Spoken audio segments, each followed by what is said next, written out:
João Goulart, conhecido como Jango, nasceu no dia 1º de março de 1919, na cidade de São Borja, Rio Grande do Sul.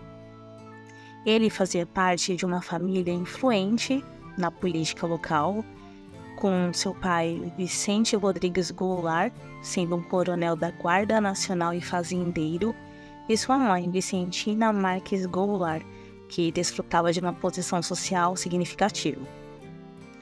O Jango era o mais velho de 8 irmãos e desde criança recebeu o apelido carinhoso de Jango e acompanhou ele aí ao longo de sua vida. A infância do João Goulart foi marcada pela influência política da sua família e pelas discussões sobre questões sociais e econômicas que permeavam seu ambiente doméstico.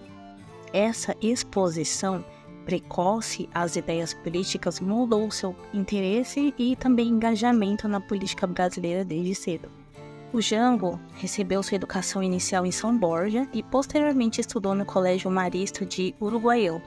A sua formação acadêmica prosseguiu na Faculdade de Direito da Universidade Federal do Rio Grande do Sul, onde se graduou em 1939. E sua dedicação à política o levou a seguir uma carreira diferente da advocacia. Ele se casou com Maria Teresa Fontela Goulart, mais conhecida como Dona Teresa, em 16 de fevereiro de 1940. A Dona Teresa foi a primeira dama do Brasil durante o mandato de Jango como presidente de 1961 a 1964. E ela o acompanhava durante a sua trajetória política. Era conhecida também por seu apoio e engajamento em causas sociais e culturais. Eles tiveram 4 filhos juntos. E após o golpe militar de 1964, Dona Teresa e seus filhos se exilaram com Jango no Uruguai e depois na Argentina. Ela veio a falecer no dia 14 de dezembro de 2003 em sua casa em Porto Alegre, Rio Grande do Sul. A entrada de João Goulart na política brasileira ocorreu por influência de seu relacionamento próximo com o presidente Getúlio Vargas. Após ser deposto em 1945, o Vargas passou a viver em São Borja, e assim essa amizade com o Jango acabou se fortalecendo. E aí o Getúlio veio a convidar o João Goulart para ingressar no Partido Trabalhista Brasileiro, PTB. A partir daí, o Jango iniciou sua carreira política sendo candidato a deputado estadual em 1947. Inclusive, ele foi o 5º mais votado. E ele colaborou ativamente para a vitória do Vargas na eleição presidencial de 1950 e foi eleito deputado federal, sendo o 2º mais votado no Rio Grande do Sul. O Jango ocupou cargos importantes durante toda a sua trajetória política, como a Secretaria de Interior e Justiça na gestão do governador Ernesto Dornelas, primo de Getúlio Vargas, além de ter sido ministro do Trabalho, da Indústria e do Comércio em 1953, um período em que teve que enfrentar a grave crise dos trabalhadores que organizavam greves em busca de salários melhores. E em 1955, João Goulart foi eleito vice-presidente do Brasil na chapa do Juscelino Kubitschek, na coligação PTB e PSDB. Nesse contexto, os votos eram separados para presidente e vice-presidente, e o Jango teve mais votos do que o próprio Juscelino Kubitschek. Durante o mandato como vice, o Jango enfrentou desafios e obteve conquistas significativas, trabalhando em projetos de desenvolvimento e políticas sociais. No entanto, seu governo foi marcado por tensões políticas e econômicas, especialmente devido à inflação e à acumulação de dívida externa. Em 1961, com a renúncia surpreendente do Jânio Quadros à presidência, de acordo com a Constituição, João Goulart deveria assumir o cargo.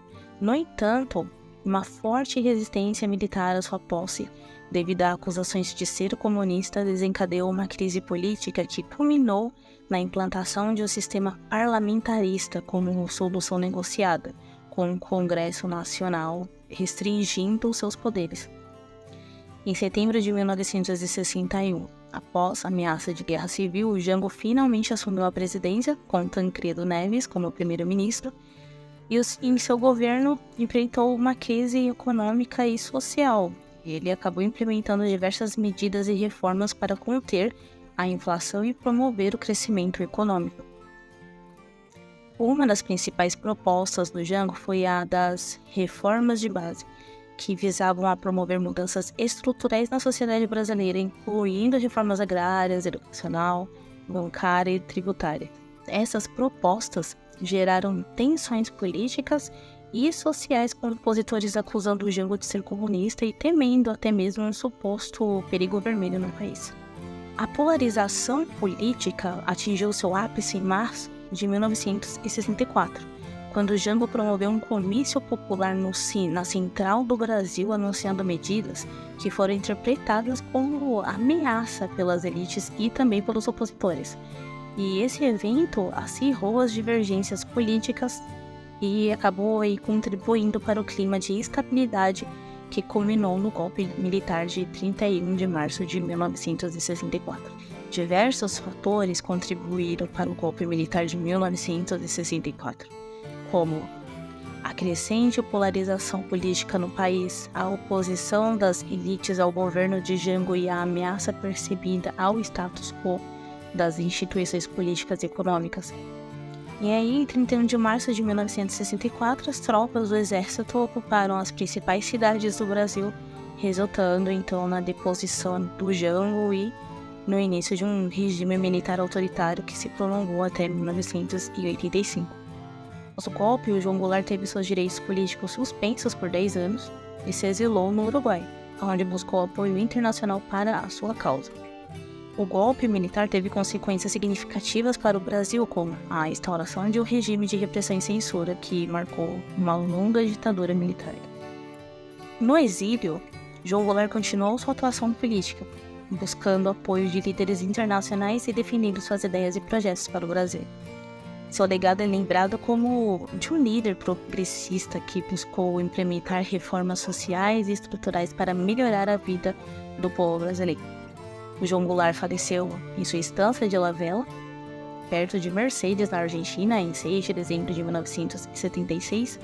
Seu legado político continua a ser debatido e estudado na história do Brasil, sendo lembrado como um dos presidentes que enfrentou grandes desafios em um período de intensas transformações políticas e sociais. E assim chegamos ao fim dessa jornada pela vida do João Goulart, um político brasileiro cuja trajetória foi marcada por desafios, conquistas e momentos decisivos na história do Brasil.